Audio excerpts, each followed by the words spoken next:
할렐루야. 오늘 제목은 그리스도의 의를 즐거워하라 하는 제목입니다. 우리는 즐거워할 것이 많지만은 무엇보다 그리스도의 의를 즐거워해야 합니다. 우리가 구원받은 것을 기뻐하라고 성경은 말씀하는데 구원을 있게 한 것이 의입니다. 그리스도가 그의 의를 우리에게 주심으로 우리를 구원해 줬기 때문에 구원받은 사람은 또한 그리스도의 의를 마땅히 즐거워해야만 합니다. 27절에 보면 나의 의를 즐거워하는 자로 기꺼이 부르고 즐겁게 하시며라고 말합니다.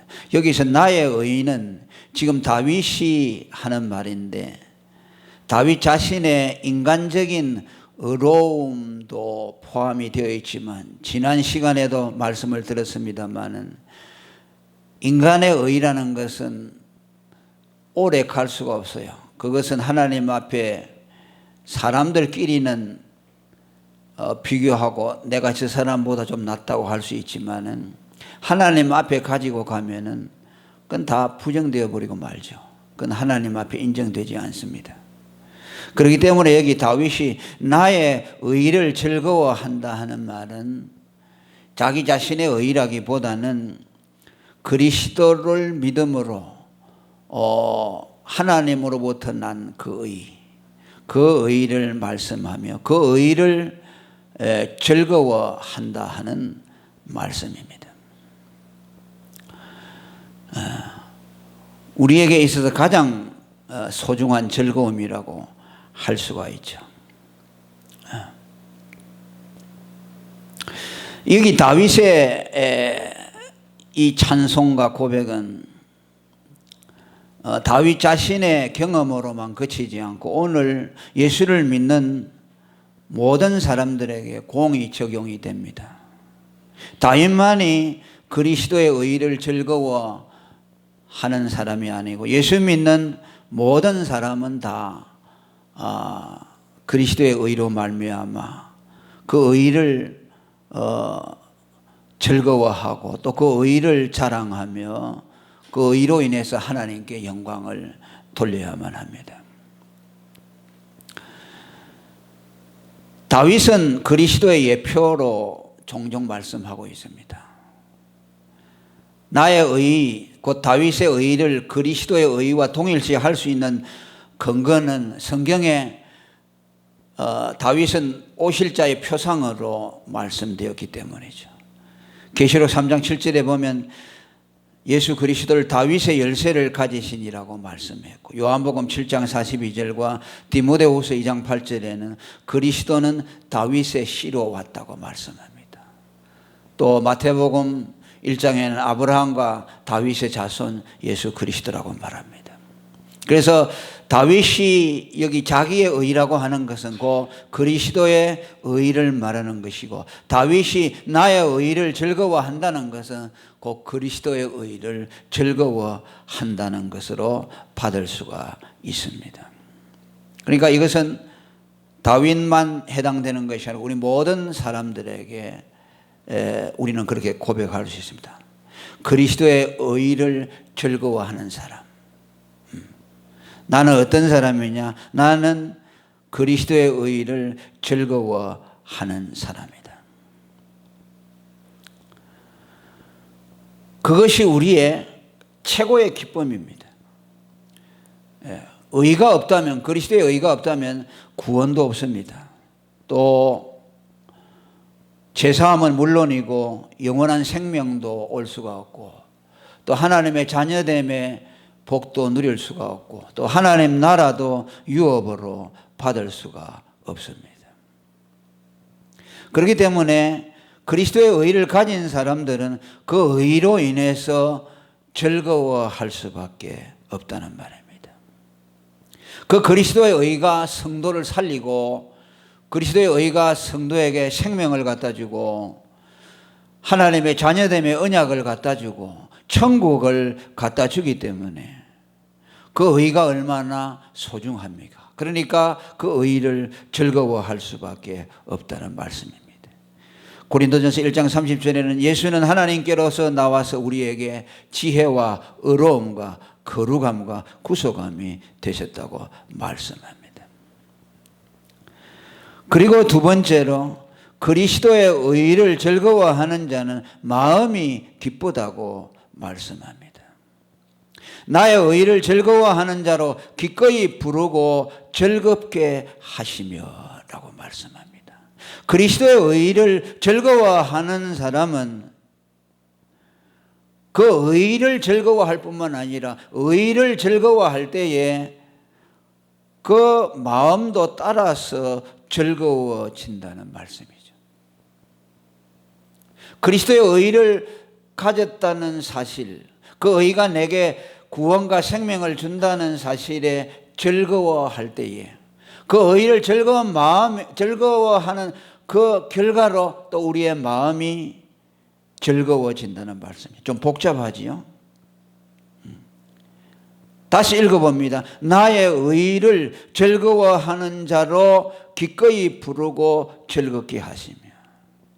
의의를 그리스도의 의의를 즐거워하는 자로 하여금 그 마음을 기쁘고 즐겁게 해 주신다는 말씀입니다. 이중적인 기쁨이죠. 처음에 기쁨이라는 것은 의지적이라고 할 수 있죠. 예수가 나의 의가 됐다. 그 예수의 의로 말미암아 내가 생명과 하나님의 자녀됨과 하나님 나라를 유업으로 받았다는 사실을 생각할 때에 내가 깨닫고 또 내가 거기에 감사해서 의지적으로 즐거워하는 것이죠. 그렇게 의지적으로 즐거워할 때에 또 따라서 우리의 마음에 기쁨이 일어난다는 말씀입니다. 예. 믿음으로 믿음에 이른다는 말씀도 같은 의미가 될 수 있죠. 예수를 믿는 사람에게는 또 믿음이 그 안에서 생겨나죠. 은혜를 받는 사람은 또 그 은혜를 받는 것으로 인해서 또 은혜가 임합니다. 의로 목마름을 해결한 사람은 또 의로 인해서 또 의를 더 갈망하게 됩니다. 이게 신앙의 영적인 원리라고 할 수 있습니다. 그리스도의 의를 높이고 그 의가 나를 구원해 주신 것을 생각하고 내 마음이 기뻐할 때에 거기에 또 다른 기쁨이 우리에게 생겨난다.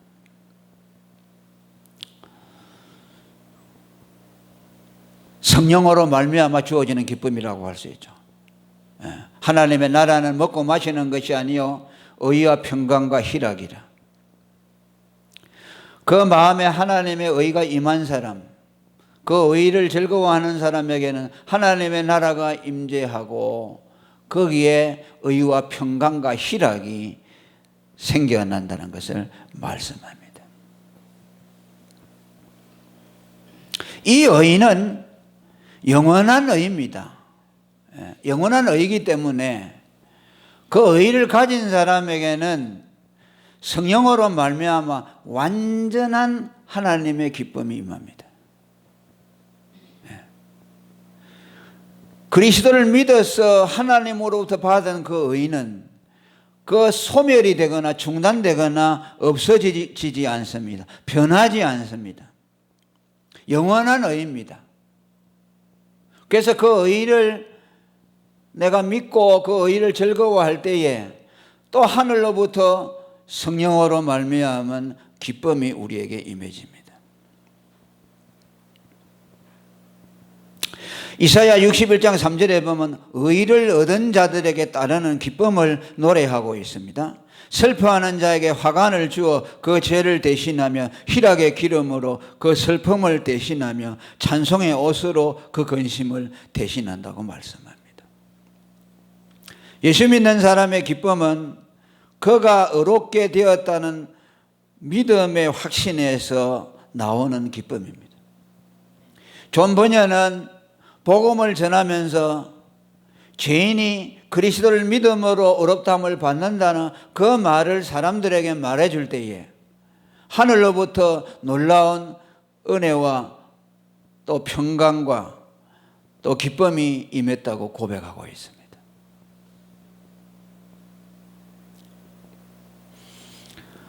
오늘 저와 여러분이 이 기쁨을 누리시기를 바랍니다. 그리스도가 나의 완전한 의가 되시고 그 의가 나를 구원했다는 믿음을 갖고 날마다 그것을 하나님 앞에 고백하며 자기가 구원받은 것에 대해서 감사할 때에 또 거기에 하늘로부터 하나님이 내려주시는 희락의 기쁨, 성령의 기쁨을 경험하게 될 것입니다. 그 다음에 세 번째로 하나님은 우리의 의를 이루어 주신 그리스도를 형통케 하셨다고 말씀합니다. 그 종의 형통을 기뻐하신다고 말했죠. 자, 한번 읽어봅니다. 그 종의 형통을 기뻐하시는 여호와는 광대하시다 하라. 여기 종의 형통이라는 말은 예수 그리스도를 말합니다. 성경에는 예수 그리스도를 인자로 말하고 종으로 말합니다. 하나님 아버지의 뜻을 받들어서 대속을 이루기 위해서 오신 분이라는 의미로 인자라고 말하고 종이라고 말씀합니다. 그리스도는 이 세상에 오셔서 우리를 대신해서 하나님의 의를 이루어 주셨습니다.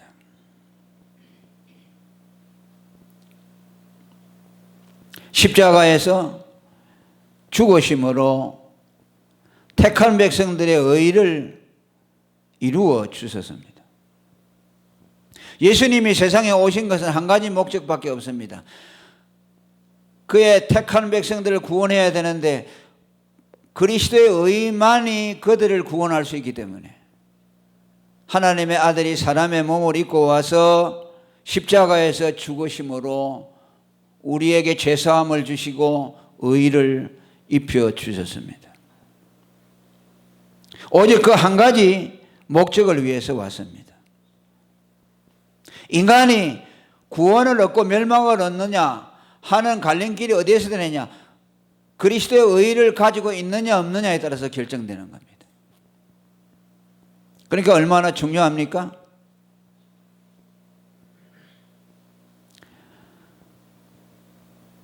히브리 1장 9절에 보면 네가 의를 사랑하고 불법을 미워하였으니 라는 말씀입니다. 예수님은 의를 사랑했다고 말합니다. 의를 사랑하고 불법을 미워했다고 말합니다. 이것은 예수님이 십자가에서 죽으신 이유를 잘 말씀해 줍니다. 예수님이 왜 십자가에 죽었습니까? 의를 사랑하기 때문에 그랬습니다. 의를 이루어야 하기 때문에 오직 한 가지 의를 이루기 위해서 죽었었습니다. 그가 죽지 않으면 의가 이루어질 수 없기 때문에 그분은 의를 위해서 자기의 목숨을 버렸습니다. 첫 번째 이유는 그것이 하나님의 뜻이기 때문에 십자가에 죽으시고 그 다음으로는 그가 의를 사랑했기 때문에 아버지의 뜻인 의를 이루고 또 그 자신이 의를 사랑했기 때문에 자신의 목숨을 십자가에 내어 주셨다는 말씀입니다. 십자가를 지시는 것을 통해서 그가 얼마나 의를 사랑하시고 불법을 미워하시는가 하는 것을 우리에게 보여주었습니다.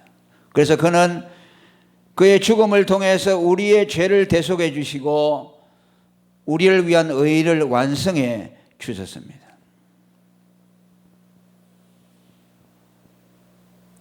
그렇게 그리스도가 하나님의 의를 이루시니 하나님이 그를 형통케 하셨다는 말씀입니다. 그 종의 형통을 기뻐하시는 여호와라고 말씀합니다. 그리스도가 의를 이루시니 그 의를 이루신 그리스도를 형통하게 했다는 말씀입니다. 지금 여기 말씀이요, 아주 함축적으로 되어 있기 때문에 이게 아주 잘라서 이렇게 세분해서 말하지 않으면 이해하기가 어렵습니다. 그 종의 형통이 바로 나오지 않습니까? 그 종의 형통이 무엇일까? 그리스도가 십자가를 지심으로 의를 이루신 것을 하나님이 보시고 그 의를 이루신 것을 하나님이 그 의에 대한 보상으로 그를 형통케 해주었다는 말씀이에요.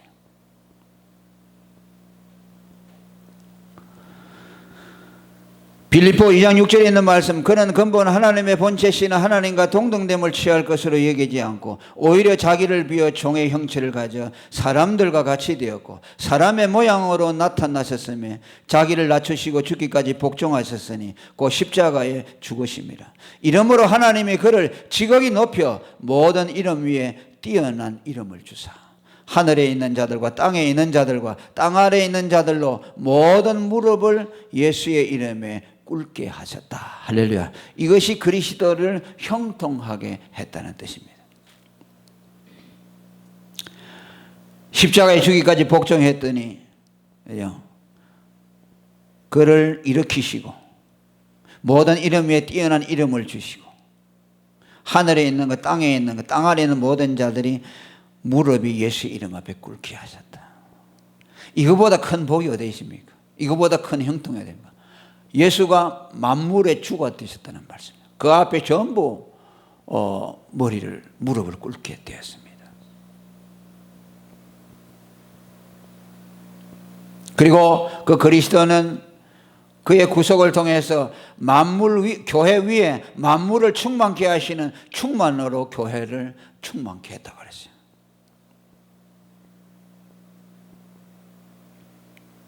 그래서 예수를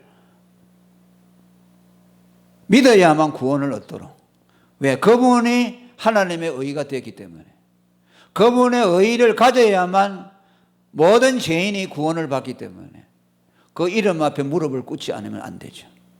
그래서 예수님을 높여주시고 그를 형통하도록 만들어줬다는 뜻입니다. 그래서 형통이라는 말은 그죠, 우리가 이 세상에 살면서 뭐 육신적으로 잘 된다는 그 뜻만 있는 것이 아니고 제일 형통이 먼저 해당되는 분은 예수님이에요. 그러니까 영어로 보면요, 번성했다고 되어 있어요. 웰빙이라고 되어 있고 프로스퍼리티라고 되어 있어요. 그러니까 그 뭐냐, 번성한다, 잘 된다는 뜻이죠. 그러니까 예수님에게 잘 된다는 건 뭐입니까? 만물의 머리가 되어서 주가 되시고 만물을 지배하는 자가 됐다.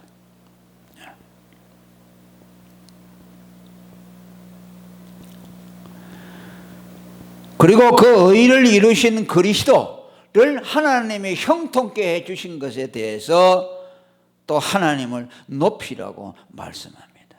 그 종의 형통을 기뻐하시는 여호와는 광대하시다라고 우리를 보고 말하라고 합니다. 그게 함축되어 있죠.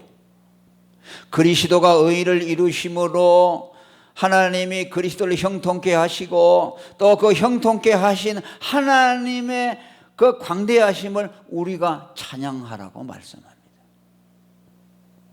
그러니까 먼저는 뭐라고 했습니까? 그리스도의 의를 기뻐하라고 그랬죠. 그 다음에는 여기에서 뭐라고 말합니까? 그리스도가 이룬 의를 인해서 하나님이 그리스도를 형통케 해주신 것, 해주신 하나님을 또 높여라고 말씀합니다. 여호와는 광대하시다. 의를 이루신 성자 그리스도를 형통케 하시는 하나님은 광대하시다, 위대하시다. 그 아들을 형통케 하시고 만물을 그 발 앞에 복종시키게 하신 하나님은 위대하시고 높으시고 광대하시다는 것을 우리를 향해 노래하고 찬송하라는 뜻입니다. 왜? 하나님은 그의 아들 그리스도의 형통을 주셨을 뿐만 아니라 그를 형통케 하는 것을 하나님이 기뻐하셨고, 그런 기뻐하시는 하나님을 향해서 우리는 찬송을 올려야 된다. 우리에게 잘해주신 것에 대해서 찬송하기 전에 그리스도가 하나님의 의를 이루시고 하나님이 그를 형통케 하신 것에 대해서 감사해야 합니다. 하나님의 아들이 우리를 위해서 십자가에 죽으시고 의를 이루시며 하나님이 그를 형통케 해서 높여주신 것에 대해서 하나님께 감사해야 돼요.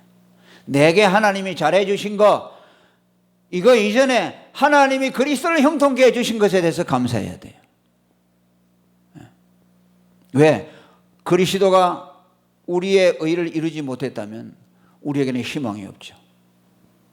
그리고 의를 이루었기 때문에 하나님이 그를 죽은 자 가운데서 살려주시고 만물을 그 발 아래 복종시켜 주심으로써 우리들의 의가 완전하다는 것을 증거해 주셨습니다. 이는 아버지와 아들의 겸손을 보여주는 말씀이기도 합니다. 아들은 아버지의 하라고 하신 일을 이루어서 아버지를 높여주셨고 아버지 성부께서는 자기 뜻에 순종하시는 아들을 형통케 하심으로 높여주셨습니다. 그러니까 아들은 아버지를 기쁘시게 하고 아버지는 아들을 기쁘시게 하고 그러면서 서로를 높여주셨죠. 그러니까 성부, 성자, 성령은요 아주 겸손하신 삼위이십니다. 자기가 영광을 독점하려고 하잖아요. 우리가 하나님께로 나가면 하나님이 우리를 그 아들에게로 보내주시고 아들에게로 가면 하나님이 또 그 아들을 우리를 아들에게 주시고 또 성령이 우리 안에 오셔서 우리를 직접적으로 지배하고 다스리게 하시고 그게 성령의 영광이죠.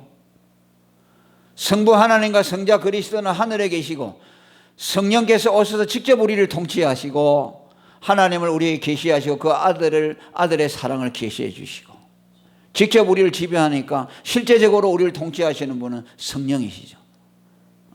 그러니까 서로가 높여주는 것이죠. 예수님이 성천하시면서 성령을 보내주셨죠. 성령을 높여주셨죠. 예수 그리스도가 지배하는 지배권을 성령에게 위임했습니다.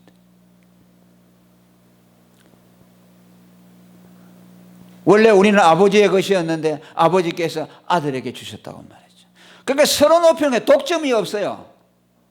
그래서 우리 예수 믿는 사람이 겸손이라는 것을 어디서 본받느냐? 예수님에게서 본받아야 돼요. 우리는 뭐든지 내가 독점하려고 하죠. 삼위 하나님은 독점하지 않아요. 아버지께로 오면 아들에게 주고 아들에게 오면 아들이 아버지에게 주고 또 아들이 성령에게 주고 성령은 또 우리로 하여금 아버지와 아들을 높이도록 우리 속에 기름 부어서 믿음을 주셔서 하나님을 사랑하게 하고 삼위가요 서로 결속해서 높여주고 있어요. 그래서 공동체의 기본을 어디에 두냐니까 삼위일체 하나님에게 둡니다. 가정의 모양이 뭐냐? 삼위일체 하나님입니다. 공동체의 기원이냐? 삼위일체 하나님입니다. 그러니까 우리가 성부, 성자, 성령과 같은 겸손함을 가지고 있으면 문제가 없겠죠. 그죠? 서로 높이고 남을 나보다 낮게 여기고 성부, 성자, 성령같이 하면은 천국이 이루어지겠죠.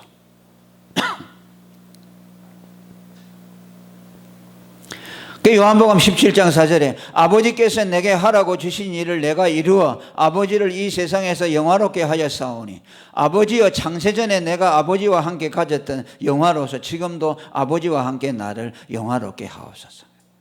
그 말씀이죠. 아버지께서 하라고 하신 일을 다 순종했다. 그래서 아버지를 영화롭게 했더니 또 아버지가 또 아들을 영화롭게 했죠. 또 이 말은 삼위일체라는 말과도 같습니다. 하나님이 아들을 높인다는 것은 결국 뭐입니까? 자기를 높이는 거예요. 왜? 아들과 아버지는 하나이시니까.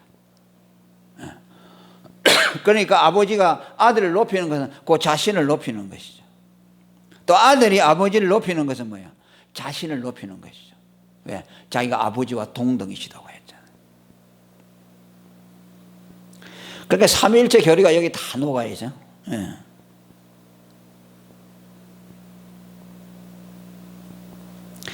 그리스도가 아버지의 뜻에 순종해서 하나님의 의를 이루어 주심으로 하나님이 그를 형통케 하시고, 그가 형통케 된 것을 하나님이 기뻐하시고, 또 우리는 그리스도의 형통을 보고 기뻐하시는 하나님을 보고 또 기뻐해야 된다. 아, 하나님이 영광을 받는구나. 그리스도로 인하여 기뻐하고 있구나. 그리스도가 의를 이루어서 하나님이 그를 기뻐하시고 형통케 해주시는 것을 보면서 우리는 하나님께 영광을 돌려야 돼요.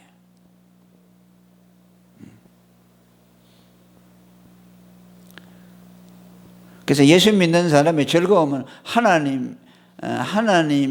하나님이 즐거워하는 것이 우리의 즐거움이 되어야 돼요. 하나님이 영광을 받을 때 우리가 기뻐하는 마음이 있어야 돼요.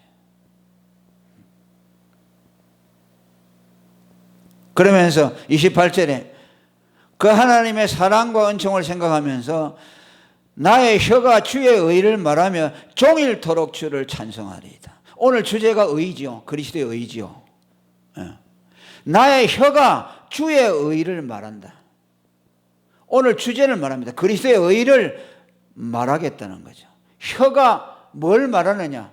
그리스도의 의를 말하겠다. 혀가 있는 이유가 뭐냐? 그리스도의 의를 말하기 위해서 있다. 그렇게 생각하면 되죠. 하나님이 왜 혀를 주었느냐? 그리스도의 의를 말하도록 내게 혀를 주었다. 그러니까 여러분, 입이 있어도 그리스도의 의를 말하지 않는 사람은 입이 없는 것과 같죠. 그래서 구약의 선지자들이 하나님이 주신 예언을 바로 말하지 않는 그들 보고 뭐라 그랬어요? 벙어리 개라고 했어요.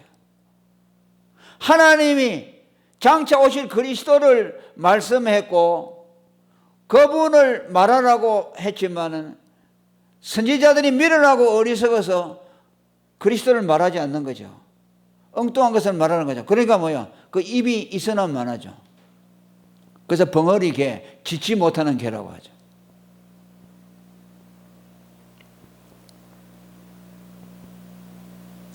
그 의를 말하리다. 주의 의, 그리스도의 의는 왜 말해야 됩니까? 그것이 바로 우리의 의이기 때문에. 그것이 하나님의 뜻을 이루는 것이고 또 하나님의 뜻은 뭐입니까? 그 의를 통해서 택한 백성을 구원하는 것이기 때문에 그 그리스도의 의를 말하는 것을 통해서 생명을 살리는 일을 하게 되기 때문에 하나님을 높이고 그 의를 사람들에게 줌으로 그리스도를 믿게 함으로 믿음의 의를 갖도록 함으로 사람을 살리기 때문에 그것을 우리는 말해야 된다. 로마서 3장 21절에 이제는 율법 외에 하나님의 한 의가 나타났으니 율법과 선지자들에게 증거를 받은 것이니라. 이제 우리가 말해야 될 의는 뭐입니까? 율법 외에 다른 의를 말해야 됩니다. 뭐입니까? 율법과 선지자들에게서 증거를 받는 것인데 그건 뭐입니까? 그리스도를 믿음으로 말미암은 하나님의 의라고 말합니다. 이것은 차별이 없다고 말했죠. 사람들에게 율법의 의를 말할 것이 아니라 그리스도로 말미암은 믿음의 의를 말해야 한다. 그 의를 말할 때 사람들에게 생명이 임하게 됩니다. 할렐루야. 제사함을 받고 구원을 받게 되고 하나님의 자녀가 되는 복을 받게 되는 겁니다. 그것을 다윗은 종일 그것을 말하고 그 다음에 종일토록 주를 찬송하라 해요. 그러니까 그리스도를 믿음으로 말미암는 그 믿음의 의, 그 의를 말하면서 주님을 찬송한다. 그러니까 의와 찬송이 연결되어 있죠. 믿음의 의를 말하며 종일토록 주님을 찬송한다. 왜? 그 믿음의 의가 나를 살렸기 때문에 그 믿음의 의를 말할 때에 생각할 때 우리의 마음에서 하나님에 대한 찬송이 울려 나오게 된다는 거죠. 그러지 않습니까? 믿음의 의를 말하면 마음이 기쁘고 또 찬송이 울려 나오죠. 내가 그 의로 살게 되었다 생각하니까 우리에게서 찬송이 울려 나오는 거죠. 사람의 의를 말하고 율법의 의를 말하면요, 찬송이 안 나옵니다. 기쁨이 안 나옵니다. 왜? 그거는 영원할 수가 없고, 그런 의라는 것도 있을 수도 없고, 그 의가 우리를 구원해 주지도 못한단 말이죠. 그러니까 그거는 말하면요, 근심이 생기죠. 아이고, 내가 이렇게 되겠나. 절망할 수밖에 없죠. 그러나 믿음의 의, 주의 의, 그리스도의 의를 말하는 사람에게는 다른 사람에게 구원을 주게 되고 또 그것을 말할 때에 우리에게서 하나님을 향한 찬송이 우러나도록 만든다. 종일토록 주를 찬송한다는 말은 문자적으로는 하루 종일 찬송한다고 하지만 주석가들의 일치된 견해는 길이 오래도록 찬송한다는 말씀입니다. 우리의 찬송의 제목이죠. 영원히. 그리스도를 믿는 자는 영원한 의가 있다. 로마서 10장 4절에 그리스도는 모든 믿는 자에게 의를 이루기 위하여 율법의 마침이 되시니라. 할렐루야. 율법의 정죄가 우리에게서 떠나가 버린 믿음의 의, 믿는 자에게 의를 주는 그 의, 그리스도가 의를 이루심으로 우리에게 주신 믿음의 의, 그것은 영원하고 불변하고 중단되지 않기 때문에 그 믿음의 의를 생각하면 우리 마음속에 찬송이 우러나게 된다. 영원한 찬송의 주제가 된다는 것을 말씀합니다. 오늘 주제는 그리스도의 의를 즐거워하라는 말씀이었습니다. 다윗이 말한 나의 의라는 것은 자기 자신의 개인적인 또 행위의 의가 아닌 그리스도로 말미암은 믿음의 의, 하나님의 의라고 말씀했습니다. 그렇죠? 이 의를 생각할 때 우리는 즐거워할 수 있게 되죠. 예, 당연히 즐거워할 수 있게 되죠. 그리고 그 의를 즐거워할 때에 또 하나님이 성령으로 기름 부어서 그 마음에 기쁨을 일으키게 해주신다. 이중적인 즐거움을 주신다는 말씀입니다. 또 그 의를 이루신 그리스도를 하나님이 형통케 하심으로 만민 중에 높여주시고 모든 무릎이 그 이름 앞에 꿇고 그 이름을 주로 부르게 하심으로 그리스도를 형통케 했다. 그리고 그 그리스도를 형통케 하신 하나님을 향해서 우리는 마땅히 찬송해야 한다. 우리의 찬송의 제1의 주제는 뭐냐? 우리의 의를 이루어 주신 그리스도를 형통케 하셨다는 것. 그분을 구주의 이름이 되게 하시고 그분의 이름을 통해서 구원 얻도록 해주신 하나님이 그리스도를 높여주신 것에 대해서 우리는 찬송해야 한다 하는 것을 오늘 말씀드렸습니다. 그 다음에 그 찬송은 영원히 계속되어야 되고 우리의 입술이 움직이는 한 우리의 입의 존재 목적은 그 의를 말하는 것에 있다. 그래서 여러분들 그리스도의 의, 믿음의 의를 말하는데 여러분들의 입술을 사용하시길 바랍니다. 다른 것보다는 그것을 말하는데 쓰심으로 그것을 말할 때마다 또 여러분 마음속에 하나님을 향한 찬송이 우러나게 될 것입니다. 그 찬송가 있는 말씀대로 그 말씀 전할 때에 내 마음이 기쁘다고 그랬죠. 성령께서 그 입술에 기름 부어서 하나님을 더 사랑하게 하고 그분에 대한 찬송이 우리 속에서 우러났어. 우리의 삶이 하나님 앞에서 더 아름다워지고 기름질 수 있도록 그래서 여러분들의 삶이 복되기를 축원합니다. 통성으로 기도하겠습니다.